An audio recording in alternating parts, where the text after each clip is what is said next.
When we see someone deliberately set a fire, we immediately look for the angle.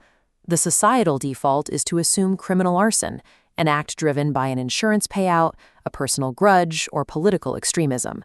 But fire investigators frequently encounter scenes that break that mold.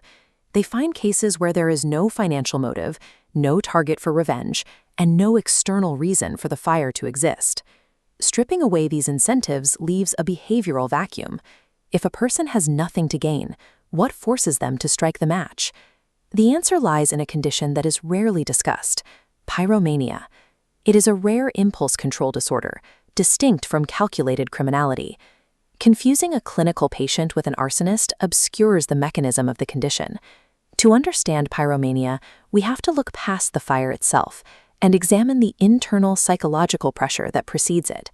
The condition usually begins with a passive fascination. Long before any action is taken, the individual feels a deep, persistent interest in fire and its properties.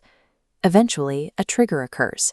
That background interest mutates into an active urge that escalates in intensity. This graph tracks psychological tension. The line climbs, representing building internal distress. The climax occurs when the fire is set. The tension line drops, delivering immediate relief. But the relief is temporary. The line curves back to the start, forming a continuous, infinite loop. For the individual, the resulting fire is a byproduct.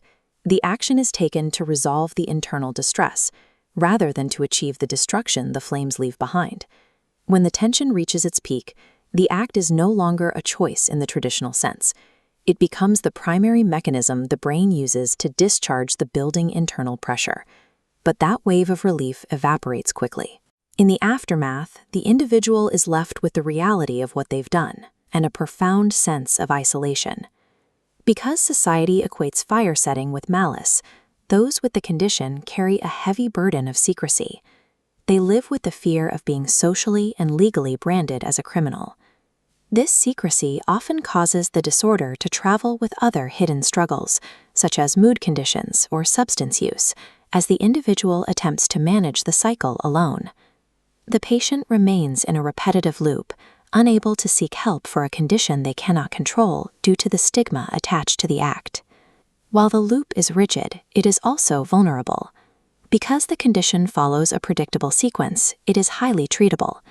Licensed clinicians use cognitive behavioral therapy, or CBT, to interrupt this specific cycle.